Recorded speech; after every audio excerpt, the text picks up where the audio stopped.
you go ahead and kind of now start the show. Go. This is Monty in the Morning, the show Phoenix Magazine readers voted #1 talk radio show in Arizona. #1 during your morning commute. #1 whenever news breaks during your day. And #1 whenever and wherever you want to talk sports. Now it's time for Monty in the Morning. Hi, how are you? It's Friday, March 25th, 2022, Dick. It's not 2021 Yeah, anymore. say it right, asshole. Jerk. Anyway, it's Friday. Are you excited? It's Friday. Tomorrow Yes. at this time, we'll be awake, getting ready to drive to the mountains to oh, wait, you don't snowboard anymore. I'll work it out. Jake has I'll officially. figure it out. Jake, oh, so it's a female vagina thing. I understand. Why didn't you just say that? What the fuck am I supposed to say to that? Well, hey, what man. What am I supposed to say to that? Look, if your cocksocket's sleeping Dude, over, I totally stop. get it. What? Why didn't you just say that? Man. What's the matter? I'll figure it out, okay? Okay. There's just, I gotta work out logistics and things. Like, just let me handle it. I have to ask permission first. No, I don't. I just, it's, you know. know. Yeah, like, man, like, come on. You guys haven't even said I love you yet that you've admitted, and you asking permission is to No, man. I'm not. Hey man, can you take the? You can I'm lead a not. collar on, but can you take the leash off, man? What the fuck are you talking about? We've been on this show for 2 minutes and it's already awkward. Donnie, please. Awkward. Good morning. A pleasure to be with you. We've got a lot to deal with this morning. We've got to talk about this Apple subscription thing. We've got to talk about the fact that the Kobe's are back, baby. The Kobe Bryant Foundation and Nike. Nike. The Nikes. Some Nikes. Have come to an agreement that will allow Nike to produce Kobe's again. Yeah. Your dream is alive. It is. It's alive and well. Your dream is alive. I want Kobe's. I want my Kobe's. I want them. Even though, we don't play basketball anymore, but No, we don't, COVID gods.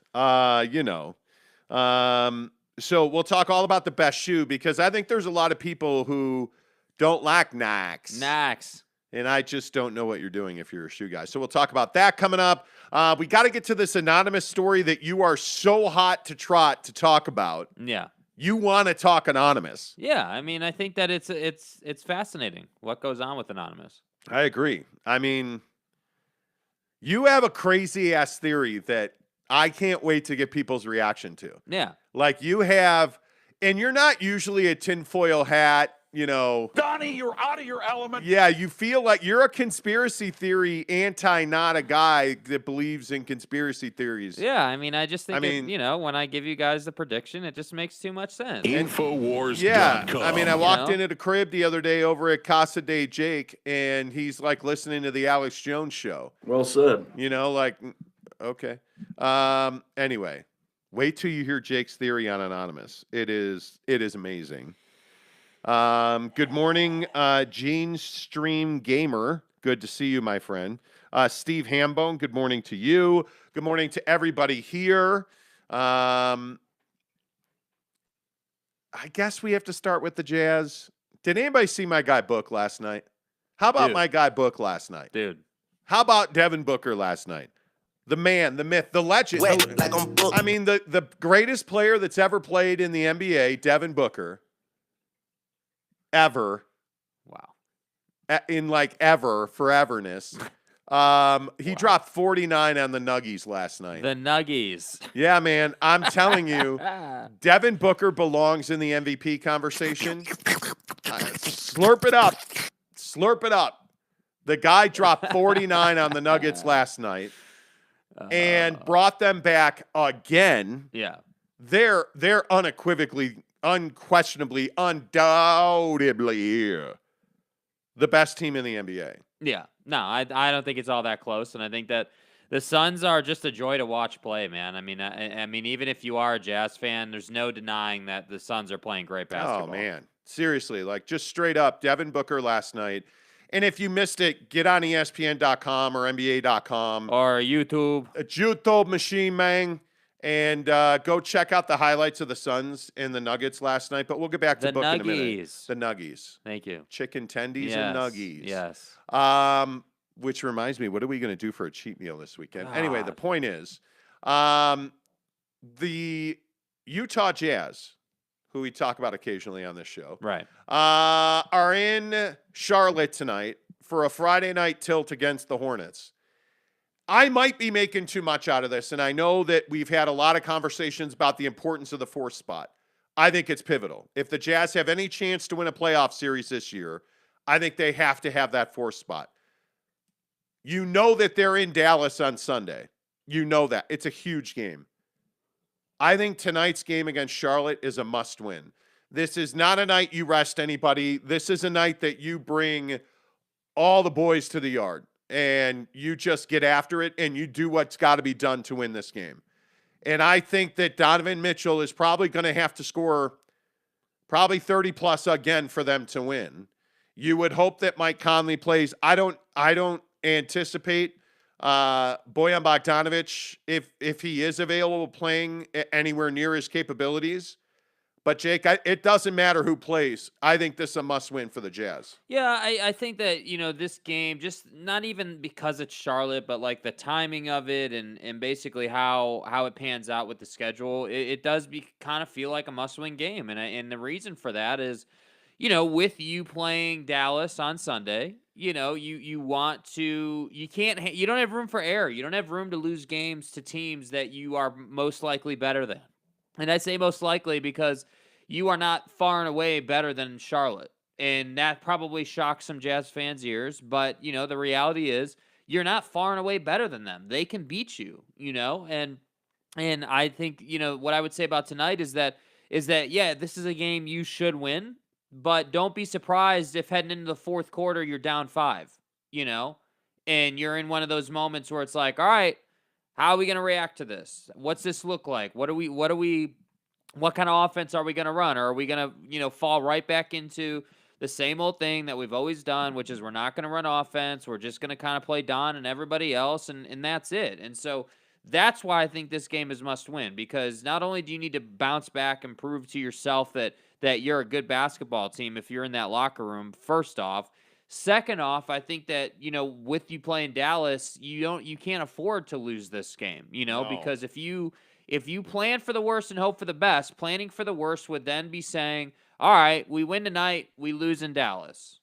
Okay, now we're either tied or down a game depending on if Dallas wins tonight, So that's why I say that's why this game is important. Not because it's Charlotte, not because, they're some team that you just have to beat. This game is a must-win because you can't afford to lose games anymore with where you're at with Dallas. They are right next to you. You're tied. Like, it's neck and neck. So, basically, you got to win every game possible and hope for the best, because that's honestly where this season is at for the Jazz right now. Yeah, and I think that's very well put. I mean, I think you're not going to have Daniel House. You're not going to have Bogey tonight. And it doesn't matter. I think you have got to anticipate that Donovan's going to have a huge night. And this is a game where I would expect Rudy Gobert to really step up. And, the Jazz keep using the term pick your poison between Donovan Mitchell and Rudy Gobert. If you stop Donovan, you can't stop Rudy. And, well, show me that. If we're really going to be in this mindset that Rudy Gobert can be a focal point, a center of the offense, figuratively, Right. He's the center, but then he's the center and stuff, you put all the stuff together and everything. The center of the offense is the center. Anyway, if Rudy can be the focal point of the Jazz offense, we've never seen that before. Yeah. And if it is truly a pick your poison situation, demonstrate that tonight in Charlotte, because we haven't seen that. And I think it is the weight of the world is crushing down on the Utah Jazz right now. And I think Donovan Mitchell continues to take a lot of heat for being, whatever you want to call it, a selfish player, whatever you. I don't see it that way. What other option do the Jazz have? Because you don't have another guy that's a wanting participant in the offense in crunch time. And when the pick and roll goes away, this team stops moving the ball, and it absolutely turns into Don and everybody else. But what you're seeing is that Donovan Mitchell is passing the ball as well as we've ever seen him pass the ball. Yeah. And guys just aren't right now capable of knocking down shots. And it's guys like Royce O'Neal to demonstrate where this team has fallen to. Royce O'Neal now becomes a critical figure as a three-point shooter on this team. And you've got to find ways to get Mike Conley open looks. You've got to find ways to integrate guys like Jared Butler. You've got to find a way to get Trent Forrest playing better, more consistent basketball because you just don't have options off the bench. You've got Jordan Clarkson, and then you have a bunch of question marks because who knows what version of Hassan Whiteside is going to show up tonight. Who knows what you're going to get and who you're going to get it from off the bench. So again, I say, what option is there other than Don and everybody else when the game's on the line? Yeah, I mean, I think that the option is if we take away the names and we just look at pure basketball, what are you trying to do? Well, you're trying to get the best look possible, the highest percentage look possible. So there are a couple ways you can go about that based on the players you have. Yeah, a Don one-on-one ISO situation, I guess, is a high percentage look. I mean, it depends what the defense gives him, right? But then secondly, I think that pick and roll with a lob to Rudy is an extremely high percentage look. I think that's the best shot this team can get in terms of whether you're going to make or miss that shot, And then third, I would put the corner three, And so when the game gets tight and you're in that moment where you're like, all right, we got to have a bucket, we all know what this team's going to do. It's going to be Don and everybody else because that's what they've shown us. But my point is that I think the next level in I'm not going to sit here and say that I'm disappointed, but what I was kind of hoping for earlier this year and what I was hoping to see this team start to kind of mature into is, okay, yeah, sure, we have injuries, but we got to allow guys to have their opportunities standing wide open in the corner to make a shot. I mean, again, Alexander Walker showed you in small sample size he can make some shots, right?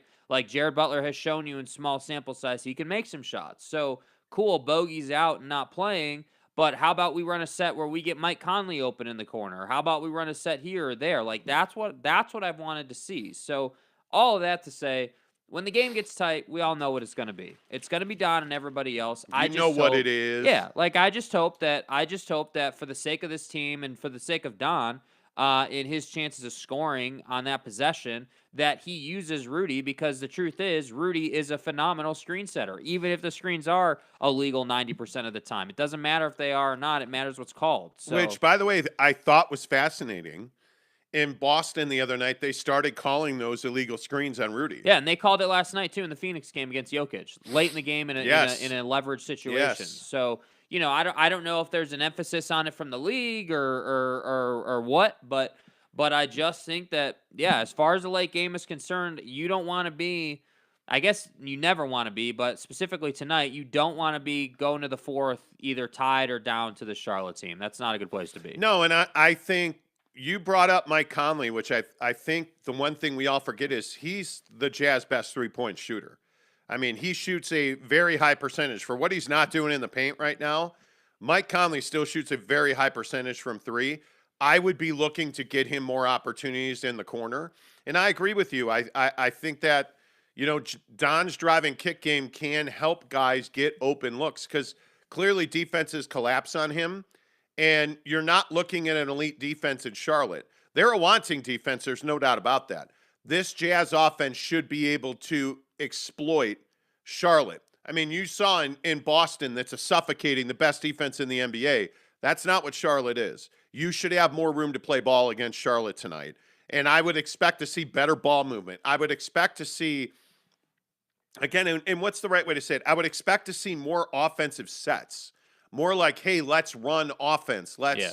Hey, whatever you call it. Hey, 3-0-9er, like XYZ banana. 2Y your mom, run that play. Run a play. Run high pick and roll. Run double screens. Like, again, not to keep going back to the awesomeness of Devin Booker. Yeah. That's my guy. Yeah. I'd hit that. Anyway, motherfucker don't miss, he man. Don't miss. Yeah. But did you see that last night against Denver, they have sets to run Book off of multiple screens to get him that shot at the top of the key that he so loves. It's offense, dude. They actually run off, and this is See, and this is if we're gonna, and I wasn't really trying to go down the whole Quinn Snyder route today because we spent so much time God, on it the please other day. don't. But Yeah. but you know, when we're talking about coaching, like I think this is a very valid point, one that I've agreed with and been talking about all season, which is this team doesn't run offense, bro. Like even the worst team, because think about it, it does not literally matter whose name is on the back of that jersey on your roster. You can still run offense. Yeah. Even if they miss the shot, you can still run offense. Your job as a head coach is to put your best players in the best positions to make shots. And that's what separates the Suns from pretty much everybody else this year. No matter who's got the ball, they're running a set to get a guy a nice wide open look, whether that's Book or Bridges or CP3 running the free throw line last night, like, or DeAndre Ayton making one from three. Like, they're getting guys looks that are makeable, that are easier for them. And that's what I feel like the Jazz don't do. And that is a coaching issue, in my opinion. Yeah, and I think the thing that makes the best players in this league, whether it's Tatum, like Jaylen Brown was doing it the other night, get in the ball on the wing extended, and he will get to the paint. And whether he finishes or kicks, I mean, it is exactly what Boston's trying to do. What is that the Jazz are trying to do? I mean, usually it is pick and roll, but to what end? But that's not offense. A lot of, well, when you say it's not offense, what do you mean? What like I mean, you don't like that, is, or no? Not that I don't like it. Pick and roll is an offensive strategy, right? It's a hey, we gotta, we like the switch that we might get, so let's run some pick and roll here. Versus, hey, Don's bringing it up. We're playing a really good defense, the best defensive team in the league in Boston.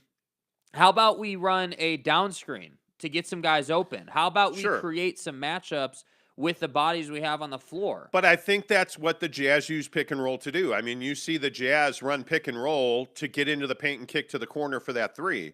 I mean, it has been Royce. It has been Nickeil Alexander-Walker last week when he had like 87 threes in that one quarter.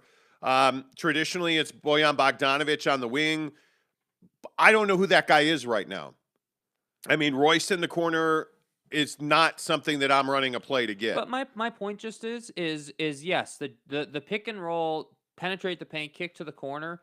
It's not unique to the Jazz. No. Everybody does that. Every NBA team knows how to defend it. Like, that's not anything special. But the problem is, I also think when you talk about one of the staples of NBA play right now is stagger screens to get guys like Devin Booker the ball for the mid-range, which is you run Devin Booker down one side of the paint, he goes down the baseline, comes up the other side, and his man's got to run through 2 or 3 picks. Yeah.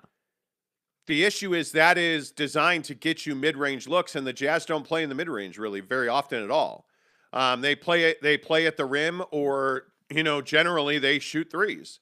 And so I think part of this is that you don't have a mid-range guy. You don't have a guy that dominates in under the 3-point line. So I think that's why you see so many turnovers in the paint out of this Jazz team, because it's not something that they do well. Yeah. So I think stylistically, you see a lot more ISO out of the Jazz because that's what their guys are wanting to do. I mean, I don't know. We've been over this and over this. Yeah. The biggest question for me is, can you defend Charlotte? Because that's what's killing you right now. It's not even your offense. You went to Boston the other night and you had no answer for Tatum and Brown. I mean, you can pick the guy on Charlotte, whether that's Bridges getting to the rack against you, LaMelo Ball creating, shooting threes.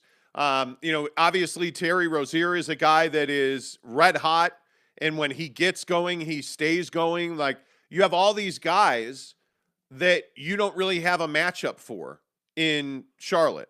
So it'll be interesting to see exactly how the Jazz choose to defend this club. Yeah. And what they're able to do to defend this club.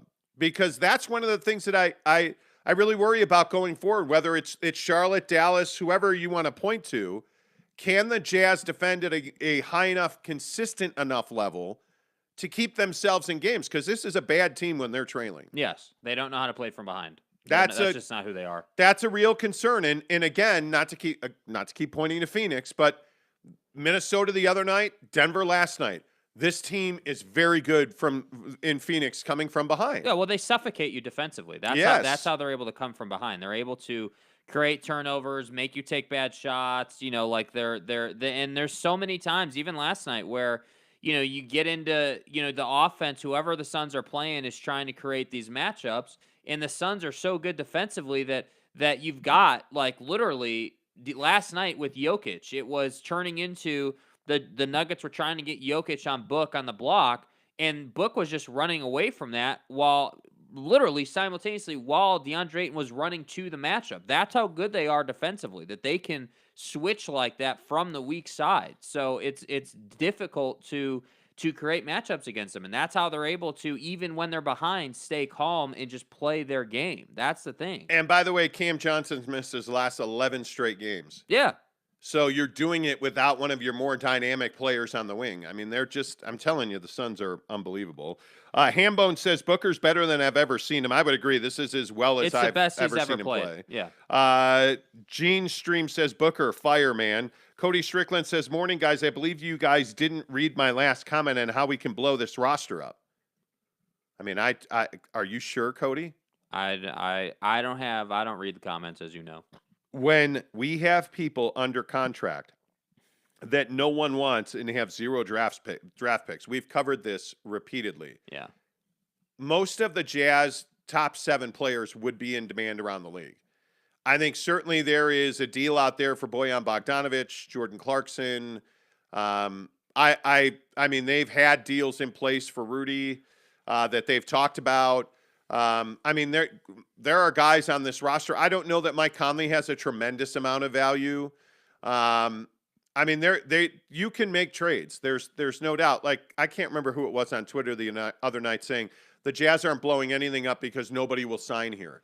The narrative that nobody will sign here is pretty ridiculous. Yeah, it's tired, and the thing is, what no one wants to talk about is it's not up to the player. You're going to make trades to improve your roster, and then hopefully, the hope is that through some of these trades, you could pick up a pick or two. You could pick up some draft capital to help yourself. But yeah, I mean, you're going to lose on trades. Yeah, you're going to have to lose on trades. It's that simple. And that's the thing you have to understand when it comes to blowing the roster up. It's not going to be a comfortable, easy process, or a 1 year quick turnaround. I mean, this is probably a 2-season rebuild at least. I think what you're seeing is this summer, this team will be dramatically changed. Yeah.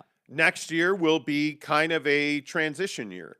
And then I think a year from now, you're looking at a team that is going to be in position to spend in free agency and be much more available to leverage trades. Because you need an offseason to unload your guys. You need to freshen up the wings for sure. You've got to get younger. And again, I'm not saying Royce O'Neal's old because he's not. But he's just not good enough. He's a bench player on just about every team in this league. And he is a fringe bench player. I look at guys like Hassan Whiteside. I look at guys like Rudy Gay. I look at Mike Conley. Those are all guys that you know who they are. You know what their top end is. And their top end's not good enough to win championships anymore. They're pieces. They're finishing pieces. A guy like a Bojan Bogdanovic is a finishing piece on a team that's really close. Boston. He is a guy that has a very limited offensive game, and he's not particularly a good defender because he doesn't move left to right well. Yeah.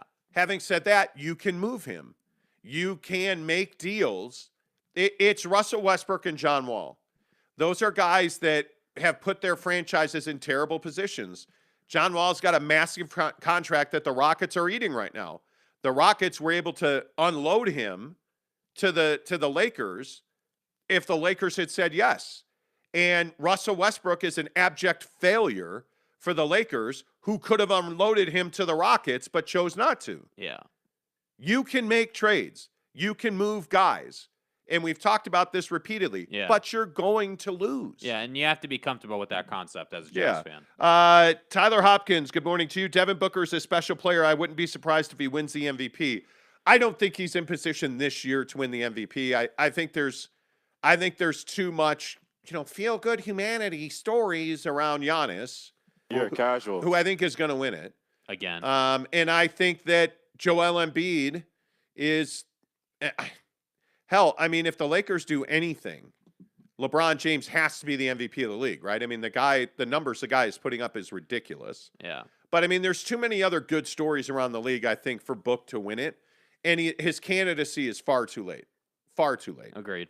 Pinkman says if Jordan Clarkson would be efficient and be able to score 20 plus, it's a win for us. Yeah, we'll see. But efficient and Jordan Clarkson often don't go together. They really don't. Hambone says we really need Bogey. He's out tonight.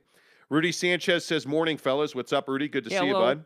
JJ Mars says, good morning. I always thought the Jazz should have drafted Booker. Don't. JJ? Please don't take us there. Don't bring controversy here. Good morning to Dario George. What's up? Greg Hawkins, my man. What's up with you? Yeah. Tyler Hopkins says if the Jazz lose this game to the Hornets tonight, the game against Dallas will look even bigger. I think the game against Dallas is massive. Yeah. If you go into that game trailing Dallas, I don't have high hopes for that game on Sunday. If you're behind them in the standings, it's rough. I don't have high hopes. You need to be tied or ahead. So we'll see what happens. I don't know. Pinkman says JC is good on the paint. He's not, though. I like Jordan when he gets to the rim.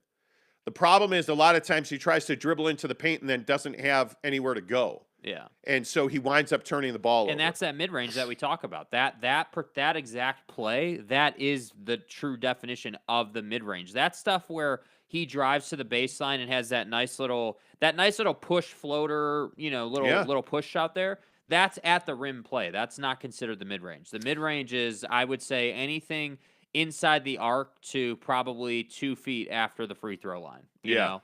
Like that's what you're looking at for the mid-range. Anything, like if you think of the restricted area line, the little arc under the hoop, the restricted area arc, I would say if you push out 2 feet, that's probably the max for playing at the rim. Mid-range to me is free throw line extended, the block extended out, like that's where you need to be able to hit jumpers. That the Chris Paul, Devin Booker free throw line jumper is lethal. Yeah. I mean, it is absolutely lethal. How about Chris Paul coming back last night as if he had never missed a game? I know the guy's a professional, and I give him all the credit in the world, but I mean, it's just ridiculous what the guy's able to do. And so much for a minutes restriction.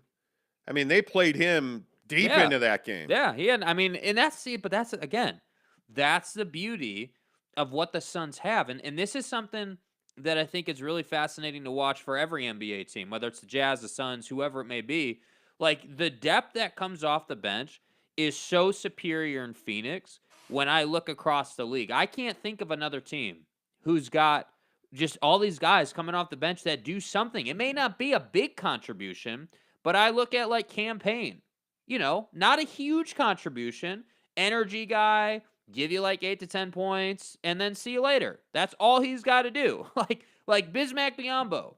Who the hell thought that Bismack Biyombo was going to contribute for the Phoenix Suns? Well, look what JaVale McGee does for that team. Yeah, JaVale McGee. I mean, another guy. You can play JaVale McGee for 5-7 minutes at a stretch, and you can play Bismack for 5-7 minutes. Listen to the names. That's what gets me. You're talking about JaVale, like a lifetime bench guy, basically, in JaVale McGee, who's won championships and been around good teams and is just one of those guys, and the Suns just have him for like 5 to 10 minutes a night. Yeah. And he just comes in and has that energy, and he'll posterize you once in a while, and it just is crazy to me. Like, that's what really stood out to me. Not that, outside of Book and the 49 points and that sensational performance, like what stood out to me is just like, man, no matter who's on the floor, these guys are all contributing and playing good basketball. When do we ever see that? Well, and the hard part for a lot of people to digest is that Monty Williams is a really good coach. I mean, yeah, hell yeah, he is. He was unemployed for a long time. He was an assistant for a long time. A lot of teams had opportunities to hire him in past. And I think he is... James Jones is looking real good right now. Yeah, he has shown you that he is a really high caliber coach. And I think what you're getting out of guys that were largely left for dead. Landry Shamet. I mean, and short spurts. And I think one of the arts in the NBA is not overexposing guys. Yes. And Landry Shamet's a perfect example. JaVale McGee. How the Lakers use Dwight Howard. Dwight Howard has been a nothing. The other night, they really needed him to step up, and he led him in scoring. I mean, they really, what your best coaches, and this is why I say about the Lakers firing Frank Vogel. This is not Frank Vogel's fault. Yeah. What's going on in LA, Frank Vogel's not the problem with that team. Yeah. And I think that you're seeing quality coaching in some of the best and worst situations in the league. I mean, Mike Malone, because screw you, I'm not calling you Michael. My name is Michael. Michael Malone told a reporter who said, Mike, he goes, it's Michael. Like, okay, Michael. I think he uses Jokic in some very odd rotations and in some very odd minute stretches. Yeah. And I think that it's interesting.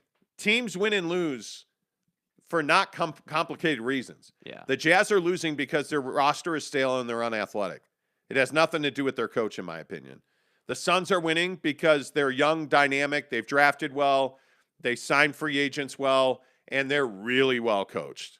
I hope they pay DeAndre Ayton, dude. I hope they do. I really like what he brings. Look, I like DeAndre as a player. Defensively, the guy is a liability. And I continue to maintain that if you're a great offensive center, you can play in this league, but you've got to be serviceable as a big defensively. Yeah, I mean, Rudy Gobert, look at Rudy. He's got almost no offense, yet he is elite. He is an incredible defender, and he plays, and he's one of the highest paid players in the league. I think DeAndre has improved defensively. Now, he's still not very good, right? I mean, he's never going to be, the his best guy in defensive the league, awareness dude. is bad. Yeah, I mean, his ability to, so pick and roll situation, he's the big on defense. His ability to play both guys and understand the space is not good. But if you put him on Jokic last night and you tell him, hey, don't foul, but try to be physical with him, I thought he did a good job of that last night. I mean, they were literally talking about how he's basically fouling Jokic without getting the whistle. And that's the art of it, And so I think he's improved in these small areas enough to where it's not like, oh man, like DeAndre is just going to get beat like a drum. But there are a lot of times where you're watching the Suns and you're like, dude, like how are you playing the pick and roll that bad? So it's kind of this give and take with DeAndre. But again, then you have the offensive side where he can knock down a three, he can knock down a jumper, he's got a back to the basket game, he can play pick and roll, like he can do all this stuff for you offensively that makes the difference for you and helps you win games. So to me, Bro. If I was the Suns, I don't know that I'd give him a 5-year supermax or anything, but I would definitely be trying to sign him to a multi-year deal. They got 38 minutes out of Mikal Bridges last night. He gave them almost nothing other than 22 points. He's got a deal. 3 of 4 from 3. Made all of his free throws. That's the other thing that the Suns just cripple you with. Their guys make their free throws. And so my point with the Suns is just, when you look at the Suns, if you're a Jazz fan watching the Suns game, this is what you should aspire your Jazz team to be after the rebuild, or if you want to call it a retool, happens. That's what you should be shooting for, honestly. And I think this is why you go back to the Dante Exums, the absolute misses in the draft. That's what cripples you. Whoever you want to point to. The absolute misses in the draft are what really hurt you because you missed on so much talent ahead of you. Yeah. It just kills you. All right, couple more on the Jazz. Christopher Cole, what's up with you? He says, Conley and Gay have to be traded for a young gun power forward. You'd love a young gun power forward. Mitchell Harding. Harding. Hello, sir. G'day, fellas. Finally got to tune in live again. Mitchell, good to see you, man. Rudy Sanchez says the Jazz can play defense. They just choose not to. Look at the last 5 minutes of the Nets game when they decided to play defense a little too late. Well, yeah, and I mean, they really competed hard to the end of that Nets game the other night. And that was, by the way, at home without Kyrie Irving. Yeah. And, yeah, I agree with you. There was a I don't know what happened in Boston. And that's why it's so terrifying if you're a Jazz fan. Like, this Jazz team rolled into the Garden with the idea that they were going to get shellacked. Like, they showed up ready to lose. Yeah. And they went to Brooklyn ready to compete and fight for their lives. They went to Boston ready to lay down and really just give that game away. Yeah. And it's shocking that would happen because you're in a position now because of the way you showed up in Boston where there's a real good chance you're going to lose 4 in a row. Yeah. This game in Charlotte tonight is critical because you cannot lose 4 in a row when you're trying to hang on to the 4th. You cannot do that. Edgar Garcia says, if Quinn went to LA, do you think his coaching style would change? Offensive scheme, not playing rookies? Well, the Lakers, and for the record, I don't believe he's going to LA. I think that is a very, very far-fetched idea. But Quinn Snyder in LA wouldn't play rookies because they really don't have rookies. If you look at guys like Talon Horton-Tucker or Austin Reeves, those guys are playing out of necessity. You look at who the Lakers have, it's the Kendrick Nuns, obviously LeBron, whatever. It's the Kendrick Nuns of the world. It's the Avery Bradleys. It's, right. Carmelo Anthony. They don't have rookies on that team. What they're missing, the thing that's odd about the Lakers is they've just fallen apart defensively. This was an elite defensive team last year. And they have guys who should be able to defend. Yeah. And they're awful defensively. I mean, they are terrible defensively. Yeah. Terrible. So I do think he would be a good hire for them. There's no question about that. I mean, I'm telling you again, Quinn Snyder's an excellent head coach. Yeah. And I know a lot of fans here don't like him. He's an excellent head coach. James Knight says, I challenge you guys to get through one show without hating on Rudy. How have we hated on Rudy at all? I don't understand. Yeah, I'm not sure Giannis is a good defender, question mark. What are you talking about?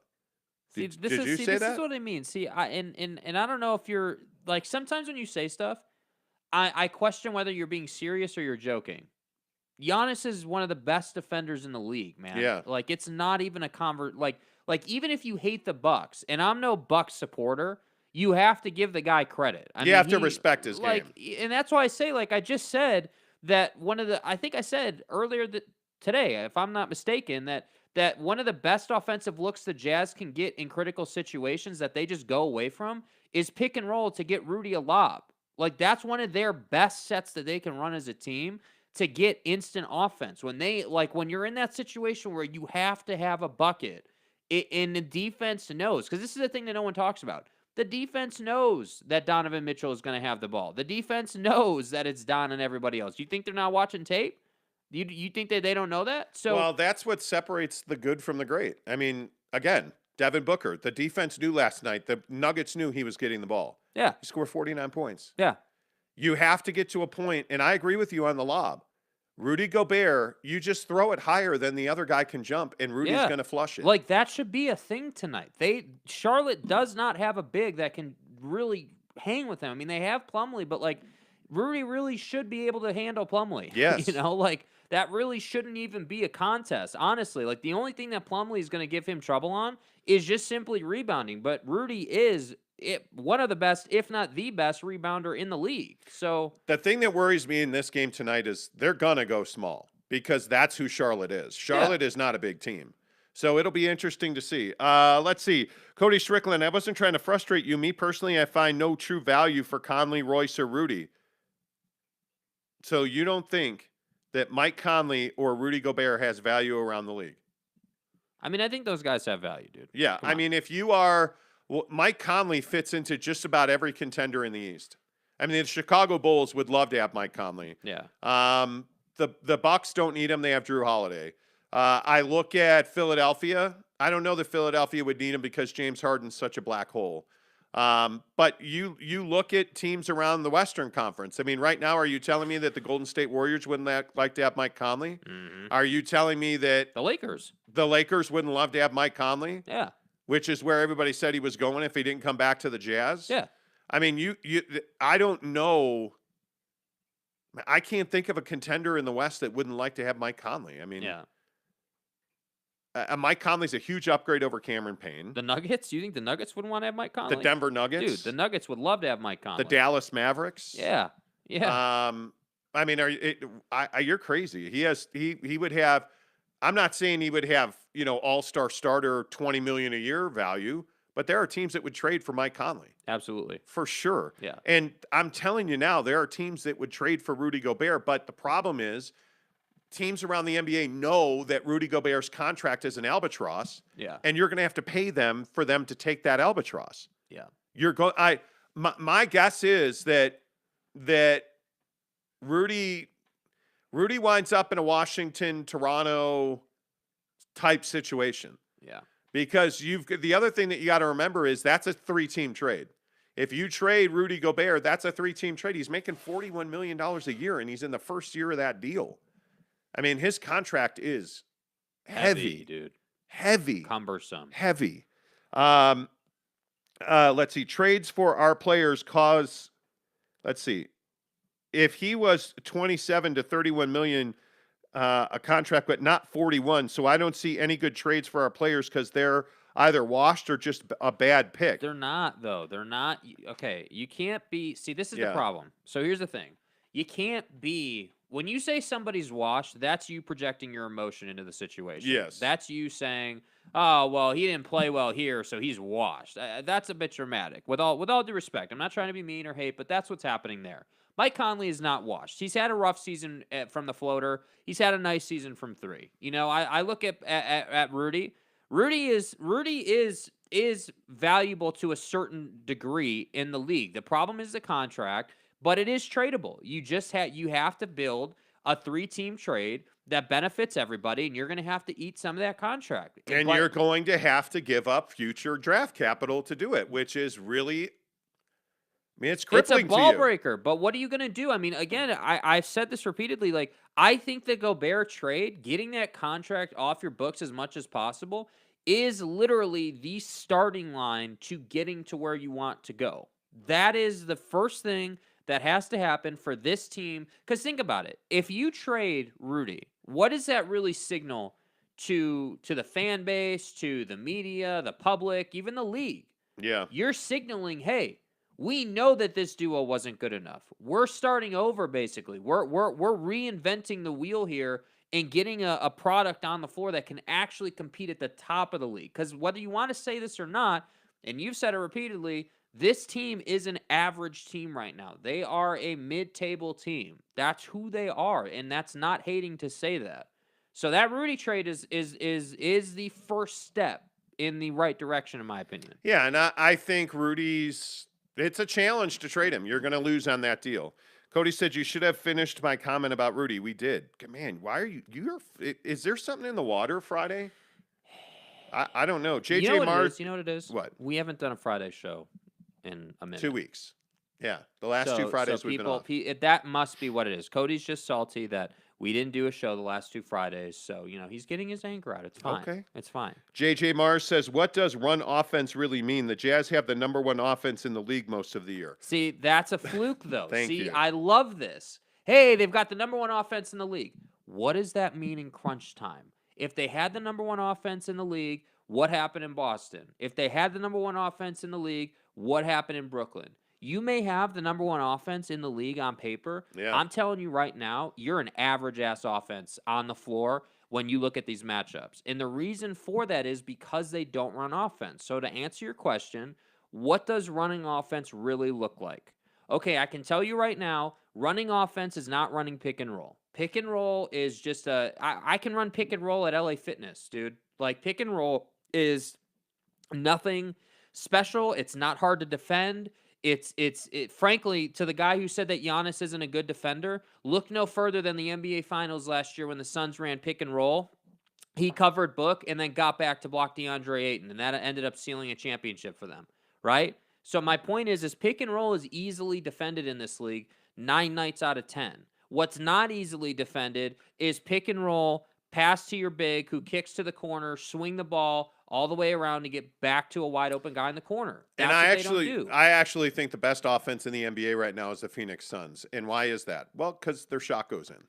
They make a lot of shots. I mean, I think they're #2 in offensive rating. I mean, offensive ratings right now in the NBA. The Jazz are #1 at 116.1. The Suns are #2 at 115. Atlanta's #3. Memphis is 4. Milwaukee's 5. Like, what does that stat mean when you're talking about, oh, they have the highest rated offense in the NBA? Okay, cool. But what does that really mean? Yeah. They become very easy to defend. Whereas teams like the Suns, teams like Memphis, for instance, becomes more difficult to defend. Yeah. Because they have an array of guys who can beat you. And by the way, did anybody see John Morant's out to the next 2 weeks with knee soreness? Yeah, I mean, you're just resting him for the playoffs at this point. Yeah, that's something to watch, though, because they're a much less dynamic team without him. They're still very good. But watch that. By the way, the Hornets have the 9th best offense in the NBA at 112. So, the problem is they give up the one of the most points. Like, do you see what I mean? 112. Like, so how many points did the Jazz give up? 109. So, on paper, Jazz fans are going to say, well, we score 116 and we give up 109. Okay, great. That means you're the 5th seed this year. You're the 4th seed this year, right? Yeah. And when you play a team like Charlotte, they're scoring 112 points a game. So you really think that hanging on, being the best team and best offensive team in the league is going to save you? Well, it's not. And again, I want to keep saying, I'm not trying to hate, but I really am at the end of my rope with the media in this town and the fan base just living in the stat world, because the stat world is a complete house of cards, right? Because you take one guy off the floor and now you're not scoring 116 points a game, you're scoring 105, right? You when's the last time the Jazz had a fully healthy roster? When's the last time that the core group was together for more than like 5 games at a time? And by the way, one of the stats that I think is very telling is assist to turnover ratio. How many assists do you have per turnover? The Jazz are 29th in the NBA at 1.57 assists for every turnover. 29th in the NBA. To me, I look at that number and I say, my God, that is not a good number. I look at, like offensive rebound percentage. They're like the Memphis Grizzlies are number 1. The Jazz are 5th. I look at, turnover percentage.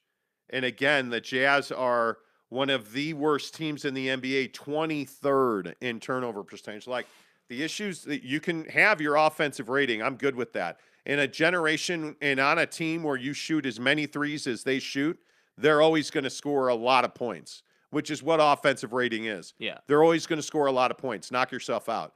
Can you stop guys? And can you move the basketball and create offense? And the Jazz aren't good at doing that. Mm-hmm. So, to me, the offensive, hey, the number 1 rated offense in the league, it just doesn't mean that much. Stats, the problem with stats is that in a lot of sports, the only sport where they really, truly define or matter a lot, I think, is baseball. Mm-hmm.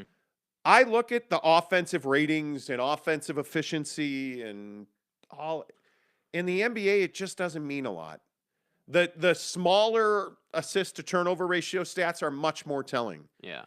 Like rebounding statistics, like all those things matter a hell of a lot more than offensive rating. Yeah. It's one of those stats that I just don't think doesn't hold a lot of water. It really doesn't. And the hardest thing is you start understanding that they only have 9 games left. That's it. Yeah. 9 games. And you're fighting for the 5th spot to stay out of the 5th spot. So that it just, don't fall in love with stats. I guess I don't mean to belabor the point. Don't fall in love with stats. Let's see. James Knight said, "Oh, so Booker is great now? He's been great for 3 years." Yeah. See, again, here's the thing. You want to paint us into a picture of a show that hates on Rudy and says that Book's the best. When we don't hate on Rudy and Book is the best, right? What the truth is Book has been getting better for the last 2 or 3 seasons, and he's finally taking that next step into what I would say now is superstardom. Now you can say, okay, this guy is a killer on the level of the best in the league. And he's showing that night in and night out. And he wants it. He's hungry for it. Yeah. This is the Jason Tatum conversation we had on Tuesday going into that game, or Wednesday going into that game. Yeah. Jason Tatum has taken a massive step forward, but he's also got a bunch of dudes around him that have grown and are capable. And the point is with Rudy, like, it's not that we're hating on Rudy. Just because you don't like it doesn't mean that we're hating. Like, facts are facts. And James, this is what we said about Chaboy. You know, he blew his ACL out, and I love Joe Ingles, and he was a great Jazz man.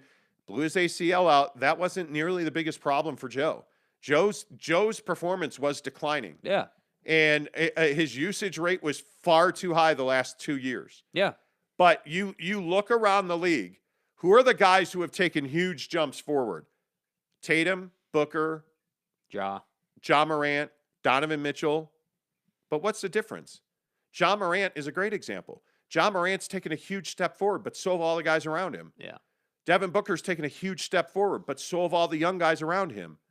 You look at any of these guys, Jason Tatum, Jaylen Brown's taken a huge step forward. So is Jason Tatum, right? The problem is Don's taken a huge step forward. Rudy is not. Don's taken a huge step forward. Bogey and Royce have not. Mike Conley has regressed. Donovan Mitchell is a far better three-point shooter today than he was a year ago today. His range is exponentially further. His basketball IQ is much higher this year than it was last year. His understanding of how to win is much higher. But the problem is everybody calls Donovan Mitchell selfish, but what happens when he kicks the basketball? Right now, nothing good. A lot of times it goes for naught. Yeah. And there's only so many times you can see that and not get frustrated with it. Donovan Mitchell is growing and taking steps forward. And the guys around him are not capable of that. They're at their ceiling. I think Rudy Gobert is at his offensive ceiling. Yeah. I don't think you can ask this guy to grow offensively. He's grown defensively. There's no doubt about that. But he hasn't grown offensively. So you can say we're hating, but we're not. Like, it's just the reality of the situation, dude. Yeah. Leonard Donnan and Endelove. What's up? Love you. Says, morning, guys. Love the show. We back. Yo. Tanner says, morning, guys. What's up, Tanner? Hey, guys. Hey, where the hell is Jeremy Bolton? I don't know. There's Jeremy Bolton. My guy. On cue. I want my boy in the comments. Hey, guys. On cue. He says, morning. What's up? What is up with it? Awesome. Oh, that was great. That was great.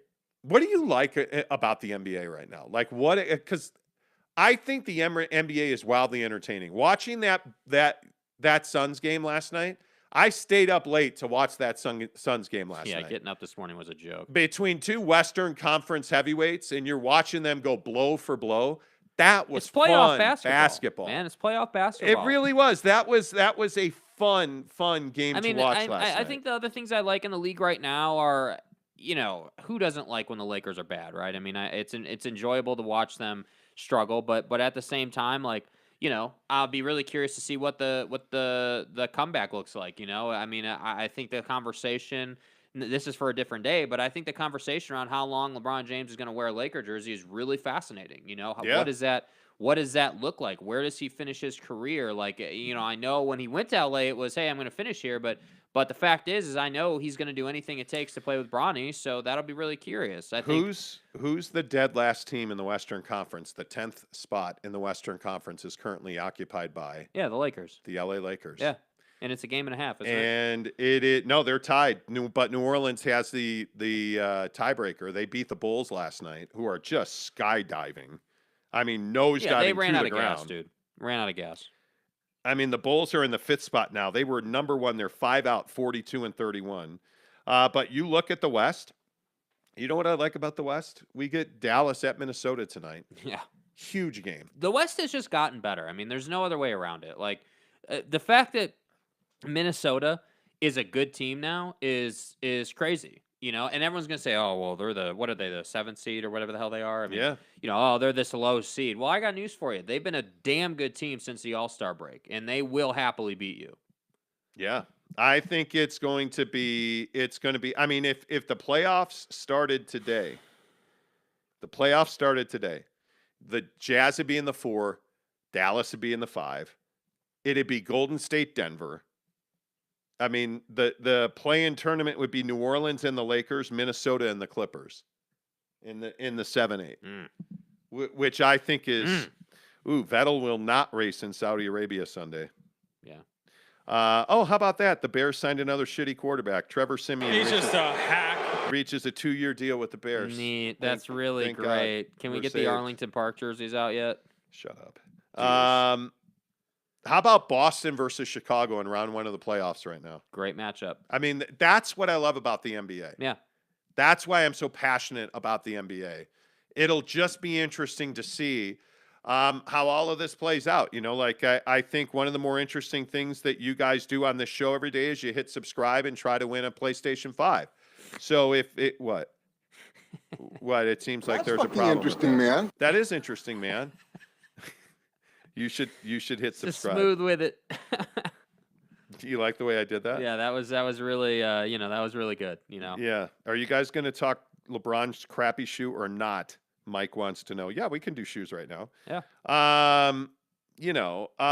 So hit subscribe. Please, if you're here, give us a thumbs up. Oh, by the way, I want to announce the winner of the T-shirt from yesterday. Oh, yeah. Hey, Yay. by the way, got Jeremy's shirt sent out yesterday morning, so, Stop. screw you guys. Don't be a liar. Why are you lying? Don't be a liar. You're lying Don't right be now. an idiot. You are lying I right couldn't. now. You know why? It's the fucking vernal equinox. That's why. Okay. Congratulations to Ray Raphael, one of our loyal listeners who shot us a picture of a TV. Let's go. He won't let me mail it to him. He wants to meet in person. I want my meeting. So, Ray, Wait, is he? Obviously, he's here in the States. Yeah, we'll see. He's a West Jordan guy. We'll see you this weekend. Yeah, we'll see you. So thanks for listening to the show. We're going to give away. I want it. We're pretty low on shirts right now. We have a decent amount of sizes though. So if you want to buy You're a Casual shirt, we also reordered our previous shirt, the original Monty Show shirt, because a lot of people wanted the original shirt. By we have popular them all. demand. We generally have size small through 3X, I think. So please make sure that you DM Jake, SLC Supercars, $25, get you a shirt. And by the way, if you buy a shirt, you get entered 5 chances to win the PS5. For every shirt you buy.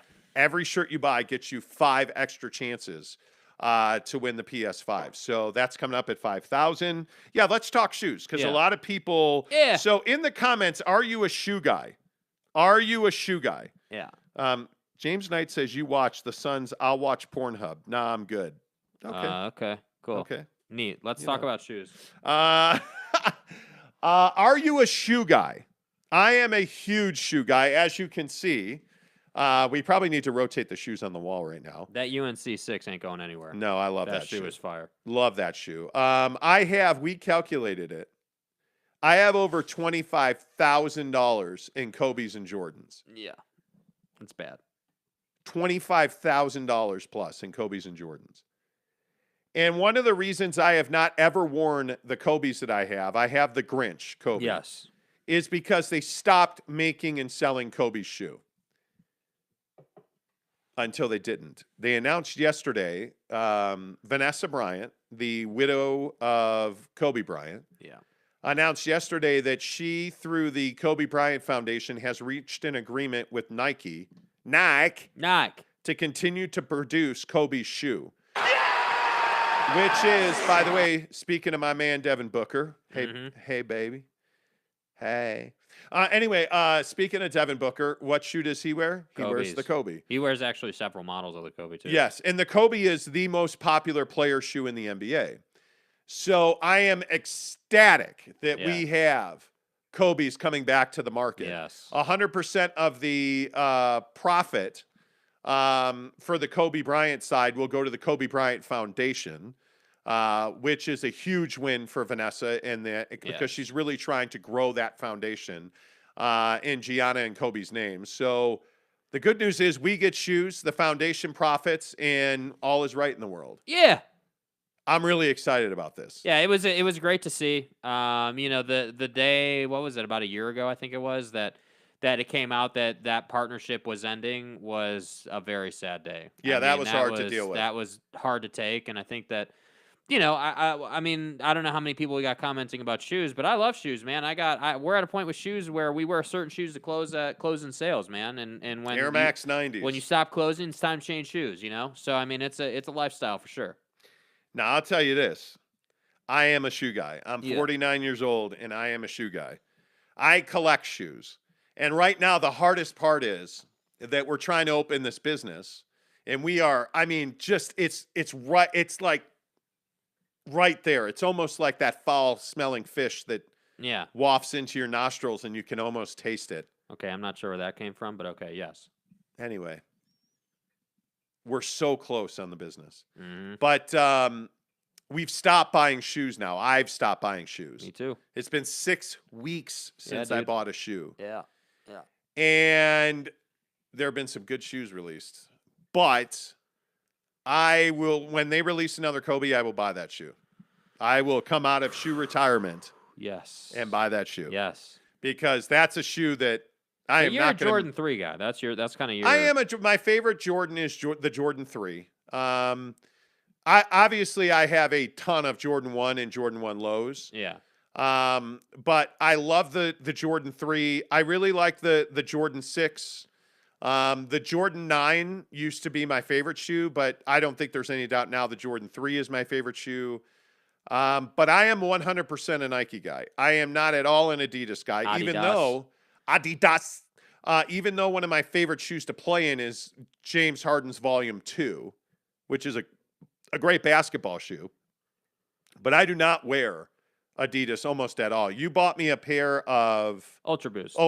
that I wear. I have one pair of Ultra Boost that I use for, walking, or I don't use it as a lifestyle shoe. I basically just take it out and wear it when, I'm going for a longer walk, or, whatever the case may be, when I just need an all-purpose shoe, let's say, or whatever. But, I'm a Nike guy too. I play basketball when we played basketball. You're a KD guy. Yes and no. I mean, I think that KD's shoe has regressed on some level. I don't love this. I have a pair of his current shoe, but Nike's done well because they released the GT line. So I have the GT Cut Low, which is a great basketball shoe. But that shoe is essentially Kobe technology just repackaged because they couldn't sell Kobe's. So I love that shoe. That's a great shoe, and you see a lot of guys in the league wearing it too. Yeah, and I think the KD 5 was the best shoe. Yeah. There's a rocker in that shoe, but I'm a Jordan guy. I agree with you. The Jordan, as a casual, I'm a Jordan guy. Yeah. I have never been a LeBron guy as a casual wear shoe. Yeah, casual. But I got to tell you, man, his shoe for basketball playing, especially for fat asses like me. Yeah. Excuse me, I'm sorry. For big guys like me. Fat.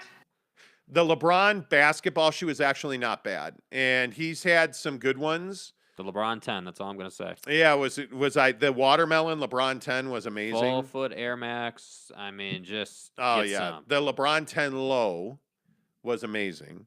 But there's not many other shoes that I like. Like I like Vans. As a casual, I like Vans quite a bit. Although there's a shoe called a Vans Chima that I cannot get because I have such a ginormous foot. I wear a size 15 shoe. 3/4 of this is inaccurate. Anyway,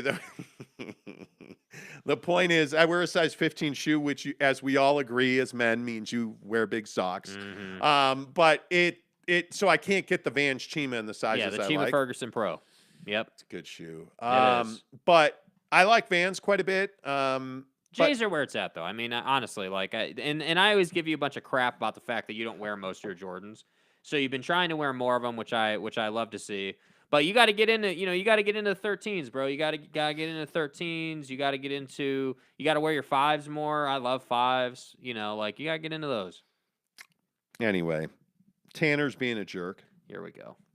Tanner, how's your freaking Xbox, bud? He says 6 weeks since you bought shoes, Monty. Dude, how are you still alive? Hey, guys. You like wearing Harden's shoe. Let's hope you don't have a big game coming up. Yeah, no kidding.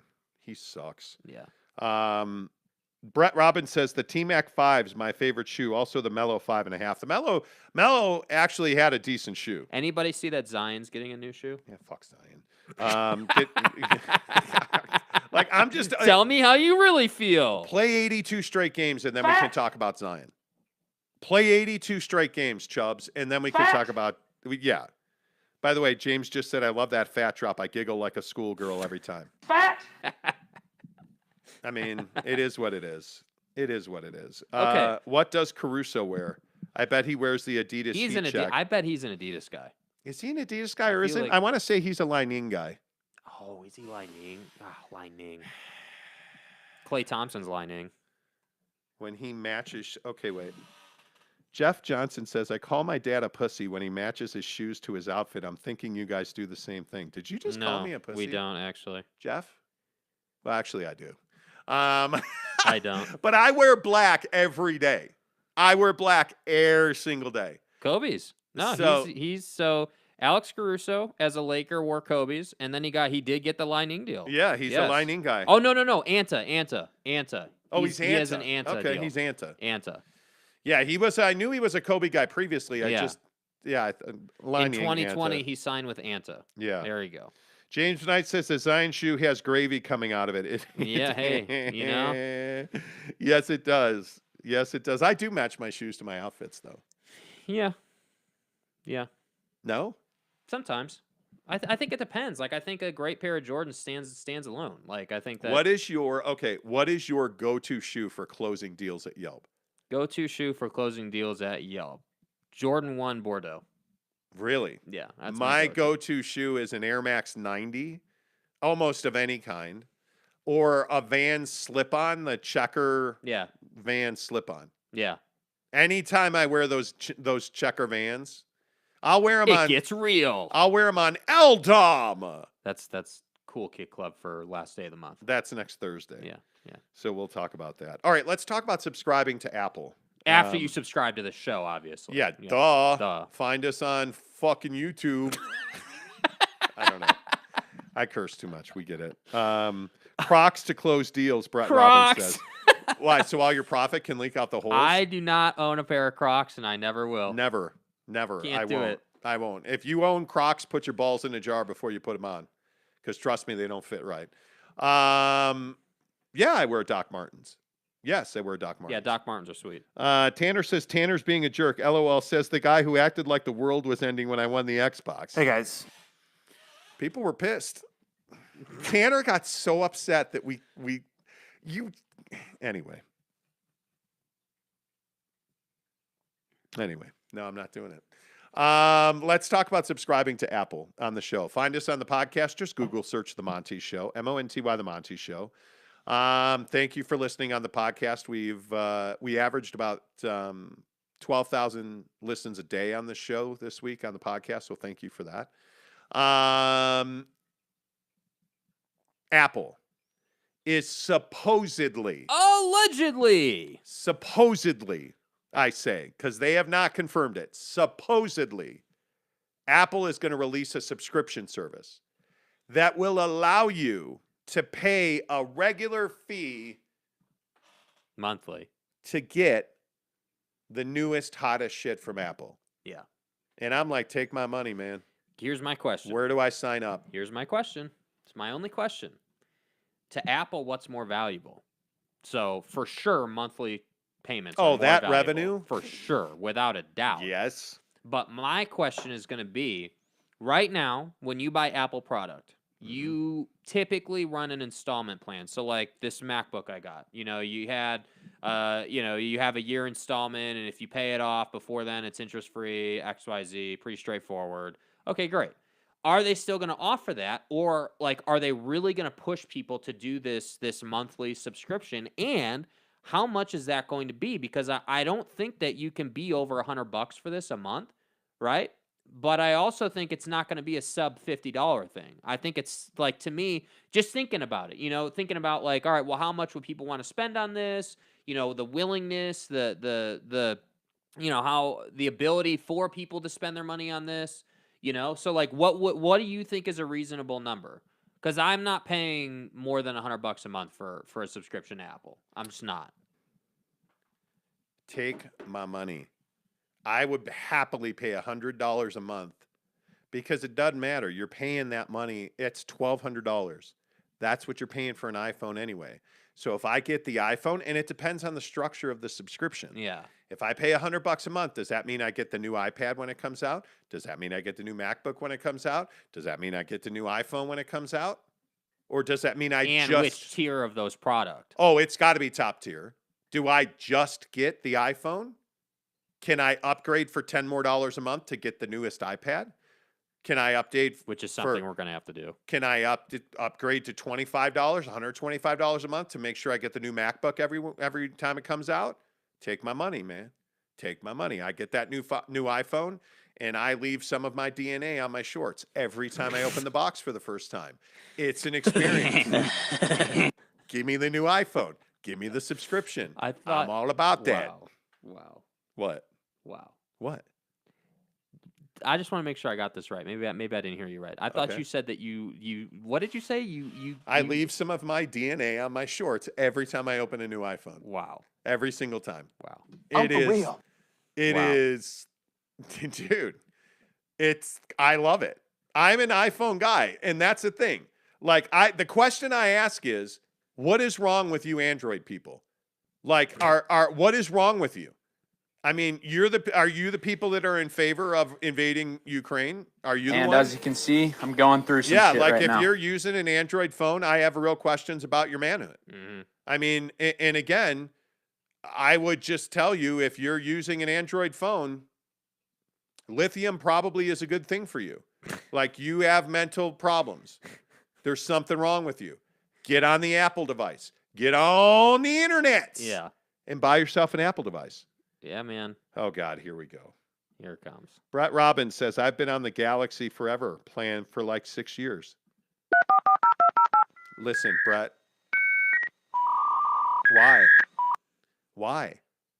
Well, I mean, Brett, do you have kids? Do you want them to dislike you? They are not going to look up to you as a man. I mean, me? No, I've gone too far. I don't have any other Apple products, so why the hell would I ever get an iPhone? That's exactly right. Who said that? Jeremy Bolton. Oh, wow. Yeah. I mean, can you recall that shirt? Is it? I mean, you know, at this time, no, I can't. Jeremy, it changes your life. Honest to God. And I know that you've been scared to go snowboarding with us because you don't want to get embarrassed. Yeah. Look, I get it. We understand. I get it. We get it. Yeah. You know. Daddy? Yeah. Brett Robbins says, I'm sorry. I just like the notes. Me and Caruso are Android users. Listen. Caruso is an iPhone guy. Come on. Do you want to be Alex Caruso or do you want to be Devin Booker? I'm going to Google. Because Devin Booker is an iPhone user, man. Does Alex Caruso oh God. use an iPhone? I just want to see what comes up. All the pimps do. Just go to images. Just go to images, and I guarantee you the picture will come up of him with an iPhone. He's on the case. There is an Alex Caruso There's an Chicago Alex Caruso Bulls case. iPhone case.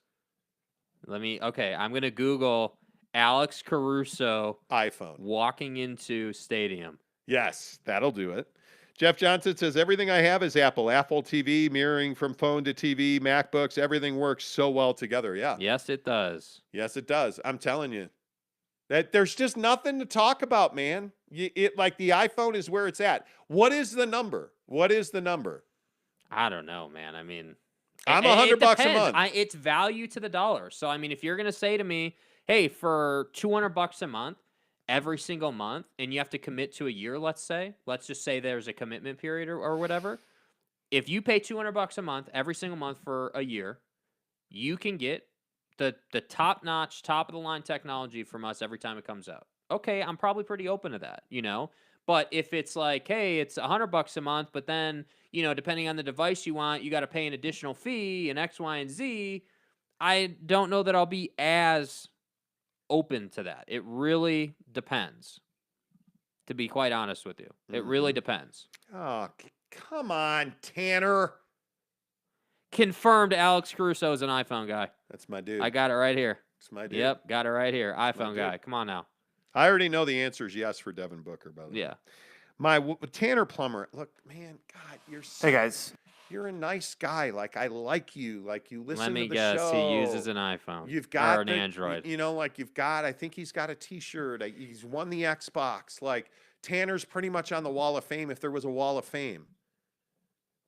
And then he says stupid shit like, my wife bought a Galaxy yesterday. Fucking A. Like why? Dude? Like, why? What the fuck are you talking about? Like, dude, Why would you say that, Tanner? You know, they have a return policy, man. They have a return policy, Tanner. Doesn't make you feel responsible. Jeez. I mean, I thought you were one of us, Tanner. You know? Wow. Chris Karn says, been in mobility for 20 years. I used Apple for 6 months and decided everyone experiments with stupid crap once in their life.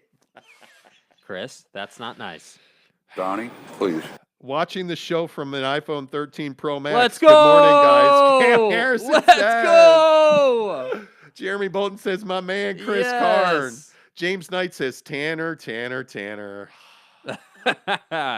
Well, that's what I have with the Galaxy plan. It's $150 for unlimited everything, and that's the latest phone every year. Love that. See, that's Yeah, what I Brett? mean, though. See, so you see what I mean. So what do you say? 170 a month? 150. 150 a month. So that's what I'm saying. So like 150 is palatable. It's acceptable. It's not too high, but I gotta have access to the latest and greatest. Like, But the brilliance of it is that guys like us, guys like Brett Robbins, yeah, keep those, like Brett's $150 is critical to Samsung. It is a subscription fee. It's like gyms, man. yeah, Do you know how many people subscribe to Vaza Fitness but never go? yeah. That income, that consistent drip of income is what makes a difference. It's huge. Tanner says, LOL what? It's her life. She has the right to make her own decisions. No, she doesn't. That's why she got married. Keep it real. Well, she does. But see that anyway. By the way, my wife was a droid. My wife was like a note. Those were dark times in this family. And now she has the iPhone Pro Max 13. She's got the Beats Pro in-ear thing happening now. I mean, She's like, got the Apple Watch. she's got an Apple Watch now. Because it's all part of the plan. Tanner, some of us are men and then some of us are married. I mean, it just is how you live your life, man. Wow. I'm kidding. James says, I get a migraine as soon as I look at an Android screen. I know. Yeah, I it's know. rough, man. It's really rough, James also says, Tanner, tell your wife to give your pants back, man. Wow. Okay. Wow. Chill out. Okay, can we talk about your anonymous theory, please? Yes. So yeah, go ahead. Anonymous hacked the central bank of Russia yesterday. Yeah. And they said within, I think, 48 hours, they're going to release all the private information they have. You believe that Anonymous does a very good job at doing what they do. Oh, they do an excellent job. Yeah. So you texted me last night and you're like, hey, it takes a lot of balls to hack the central bank of Russia. Yeah, I ain't trying to mess with Pooty. And what I said was, Anonymous can do that because they're untraceable. What are you going to do? What are you going to do about it? And furthermore, I started thinking about this and I was like, what are the odds? Like, what are the chances that Anonymous is actually like a U.S. government thing that's just repackaged as Anonymous? Here we go. What are the odds? Because if you think about it, and I know it's called Anonymous for a reason, but this is the beauty of it. This is the brilliance of it. Anonymous disappears for however long. Don't hear from them. Don't think about them. Don't think about them. They're just kind of chilling, right? And then all of a sudden, what do we get? Oh, Anonymous hacked the central Russian bank out of nowhere in the middle of a Ukrainian crisis, in the middle of the precipice of World War III. And that's why I say it's very interesting. The precipice of World War III. Dude, it's coming. I'm telling you. It's coming. So you're into it? Yeah, hell yeah, I'm into it. Okay. Hell yeah, I'm into it. I've been saying, and you tell me I'm wrong, we're going to get involved. We are going to get directly involved in this conflict at some point. At some point, it'll happen. With that. It will happen. I think we're directly involved already. Well, I don't think Anonymous is the U.S. government. I don't. I think they're very good at what they do. And I think they usually, now they're criminals, just be honest about it, vigilantes, if you will. yeah, they're the Dark Knight. But let's be honest, they're usually on the right side of it, right? I mean, come on. You went after the Russian banks. Do you think there wouldn't be consequences for that? I mean, I am not the guy who goes around looking for Vladimir Putin. So the cojones that Anonymous has is amazing. This is fucking America. I mean, I think Anonymous is, that's terrifying. Cyber hacking is terrifying. Yeah. And the Russians are elite at it. They're very good at it. Apparently, Anonymous is a little better. Yeah. Because they were able to hack into the Russian central bank. And not your credit union down the street. It'll be interesting to see It'll be interesting to see what Anonymous does with that information, because my guess is that if they hack the Russian National Bank, Yeah. and they release that information, look out. The Central Bank of Russia is the Russian Federation's money system. They did not immediately reply. The International Collective of Hackers declared cyber war on Russia's President Vladimir Putin in a video shortly after Russia invaded Ukraine a month ago. So far, the group Anonymous says it has made good on its threats. In an interview with the BBC earlier this week, hackers linked to Anonymous said they hacked Russian state TV channels and briefly interrupted programming to show a video of Ukraine buildings being bombed. Rostelcom, the Russian company that runs the alleged hacked TV channel, did not respond to comment. The Russian government has tight controls over the media in the country. While Western countries have escalated sanctions to cut off Russia's international trade, Anonymous has taken a less conventional action against the country. No, you don't say. The group has threatened to any company that has not ceased operation in Russia following the invasion, tweeting at them, "Your time is running out. We do not forgive. We do not forget." Earlier this month, members of Anonymous offered Russian troops $52,000 in Bitcoin if they abandoned their tanks on the battlefield. By the way, did you hear that the Ukrainians have stolen so many tanks from the Russians that they now outnumber Russian tanks? The Ukrainian military has stolen so many tanks from Russians that they now have more tanks than the Russian military. Yeah. Which is crazy. But do you condone what Anonymous does? Yeah, I think as long as you're on the right side, yeah. As long as you're on the right side, sure. I mean, it's a classic double standard, which is to say, as long as they continue down the path of being, a vigilante, basically, you're committing crimes, no doubt about it. But at the same time, you're doing it in a way where, most of the world is on your side. You're talking about messing with the Russians. You're talking about damaging their ability to do what they think is right. And I agree with the tactics. So, for now, I do condone it. I do agree with it. But, oh, wow. I think that there's a line. So, what do you do? So, the reason they call themselves Anonymous is because when somebody goes to a site and leaves without comment, they are called Anonymous.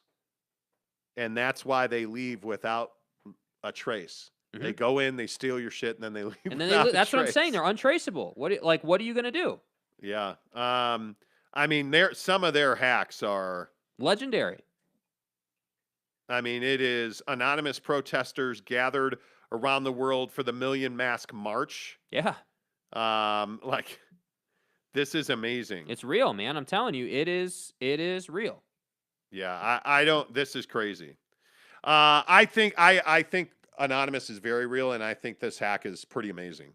I am stunned that what's going on in the world, like this Clarence Thomas story, the Supreme Court Justice Clarence Thomas, who's in the hospital right now.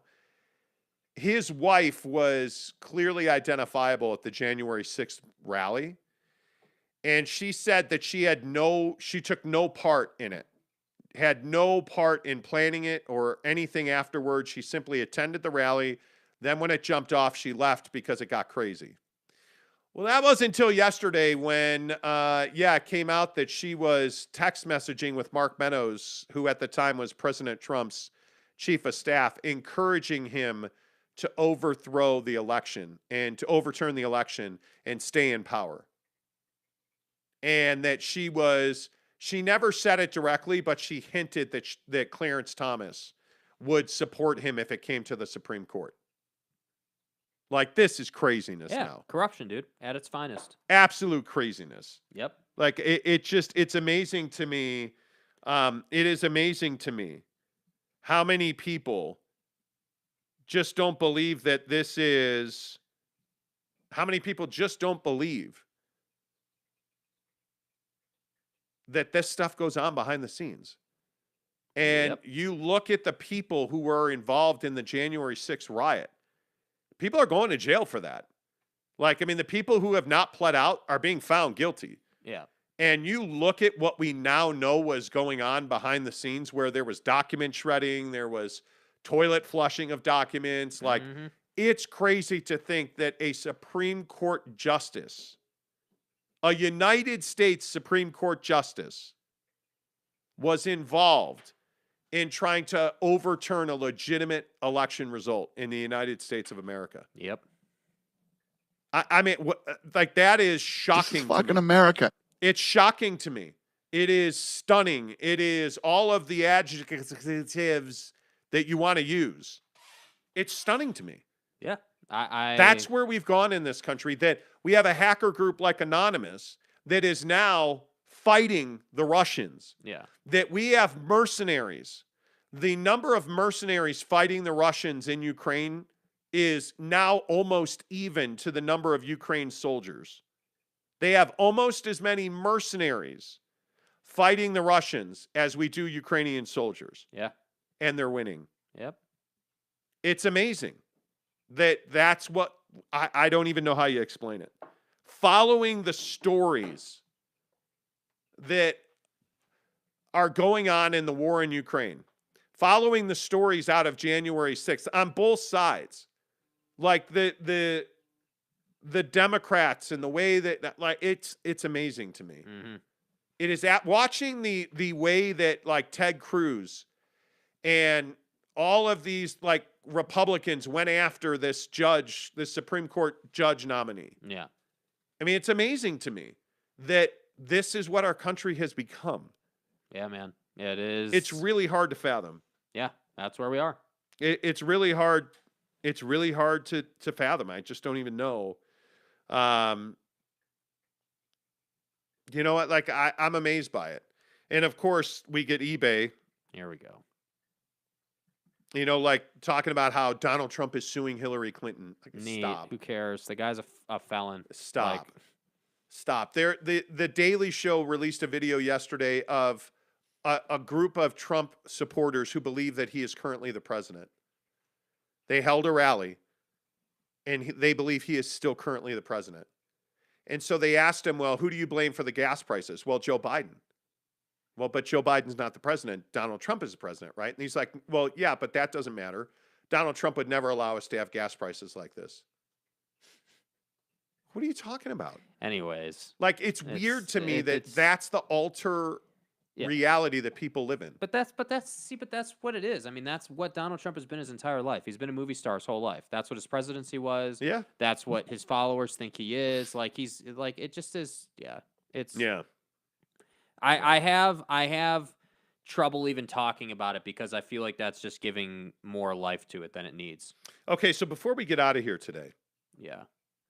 Yeah. Why won't you snowboard in warm weather? I would. It's not that I won't snowboard in warm weather. You need to understand that tomorrow the snow is going to be shitty. Like, are we on the same page about that? I'm not on the same page. Like, you understand that it's going to be 65 on the hill tomorrow. I don't think it'll be 65 on the hill. I think it'll be 65 at the base of the hill. I think it'll be in the high 50s, which is not much better, by the way. Like, it's the same thing. I mean, it's right in that same. But who same cares? range. Let's go first thing in the morning and get 5 runs in. Yeah, I'll go. I will go. I'll figure it out. Like, When you keep saying that shit. Like, what do you have to figure out? I have to figure out. I'm hanging out with the girlfriend tonight. I got it. Like, she's got plans. Like, we have like there. So what was your plan for tomorrow? The plan was that she was going to come over to my place and hang out, and then I didn't realize we were still going snowboarding tomorrow. So I was going to say like. Yeah, but like he wants me to go. He's been guilt tripping me about it all morning. So I'll figure it out. So don't go. Like, I'm not seriously saying you have to go. I don't understand the desire not to go. Because I think you will understand the desire once you're on Slushville tomorrow on the hill. You'll understand. You will get it. And it's fine. I'm not saying that you're not going to have fun, and I'm not saying that I won't go. It's just you have to understand. It's not like it's not just me waking up and being like, "Yep, I'll go." Like there's another person here that I have to just be on the same page with. Yeah. That's all. You know, it's not as easy anymore. Yeah. Women complicate your life. They're not here to help. They're only here to spend your money and, cook your meals. That's it. Right. Right. I'm kidding. That's a joke. Right. So don't go. Don't go. I mean, honest to God. Like, I'm not, you get so upset about shit. Like, you get so, like, it's weird to me that you get so upset and so bothered by things. I don't understand that. Like, you're so upset about this snowboarding thing. You know, like, I don't get that. You know. Mm-hmm. What? Mrs. Monty is talking in the background. Should have taken her mic over there, but it's fine. Yeah, it's fine. No, I mean, I just think that it's you know, I like you. The reason it's I guess I get upset or like annoyed or whatever is because it's not a black and white answer. Like I just have to go and have a conversation. Like, you know, we didn't talk about snowboarding this weekend until this morning. Like, we didn't. You know, I was assuming we were going to the gym tomorrow. So, you know, it's not a big deal. It's just, you know, like what you do is you say, oh, you don't want to go tomorrow. And that's not what it is. Like, we didn't talk about going this weekend. We didn't. That's the truth of it. So I just need to go and have a conversation. It's not some, like. It's fine, man. You got a girlfriend now. You're a big deal. We get it. You have a life. I'm trying. Go live it, man. It used to be 6 months ago. You asked me when I was going to have a girlfriend. Now it's, well, why won't you go snowboarding? So you got to have a conversation. That's all. Yeah. Now I'm not going to go with you tomorrow. Okay. So it's cool. Why? Do your thing, man. See, that's what I don't get. What don't you get? You intentionally make it difficult. I am not intentionally making this difficult. Yes, you are. Now you're saying you're the one that's saying, all. I don't know why we're arguing about going snowboarding. I don't know either. I don't know. So you have nothing to do with that. It's all me. No, I don't have anything to do with it. All I'm saying is, hey, I gotta have a conversation. And now you're like, oh, well, I won't go with you anyway tomorrow if you go. I was like, well, what do you mean? Okay. What does that even mean? Giggity wants to know if Jake has not dropped the L word to his girlfriend. No, not yet. No, I haven't. Not yet. So there you go. Cut the cord, Monty. LOL. Yeah, totally. Totally, I agree. Eric C wants to know when the baby shower is, Jake. It's not happening. It's not happening. Not happening, bro. It's not happening. Not happening. No. Okay. It's not. That's cool. All right, that's it. Show's over. We will talk to you Monday. Will the Jazz be 2-0 this weekend? Maybe. Maybe not. 1-1. Probably not. I think they win in Charlotte tonight and they lose in Dallas. Yeah. And I think Dallas is going to lose at Minnesota tonight, so they'll be even coming into this show Monday morning. I don't know. I hope I'm right. We'll see what happens. Until Monday. No, I'm not doing it. Until Monday, say goodbye, Jake. Goodbye, Jake.